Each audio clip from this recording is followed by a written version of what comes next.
बीड जिल्ह्यातील मासाजोगा गावी सरपंच संतोष देशमुख यांची अत्यंत निर्गुणपणे हत्या करण्यात आली।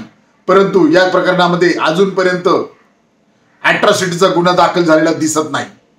या प्रकरणामध्ये जो आरोपी आहे कृष्णा आंधळे त्याला अजूनपर्यंत अटक झालेली दिसत नाही। या प्रकरणामध्ये जो खंडणीचा आरोपी आहे, या प्रकरणाची जी सुरुवात झाली खंडणीच्या प्रकरणामुळे, जो आरोपी आहे वाल्मिक कराड याच्यावर अजूनपर्यंत 302चा गुन्हा दाखल झालेला नाही।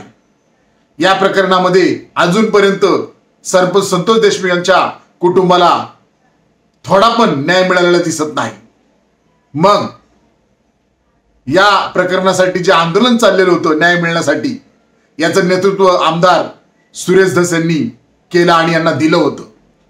परंतु यांनीच म्हणजे सुरेश धस यांनीच आता मंत्री धनंजय मुंडे यांची 4.5 तास भेट घेतल्याचं समजत आहे। हे अत्यंत धक्कादायक आहे, आश्चर्यकारक आहे। त्यामुळे आम्हाला तर असं वाटत आहे की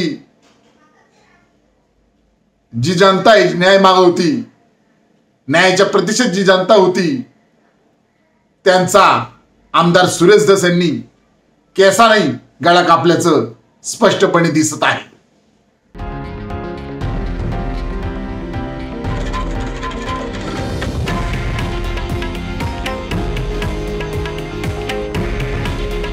हे आहे देशातील नंबर 1 न्यूज नेटवर्क आणि आपण पाहत आहात TV9 मराठी।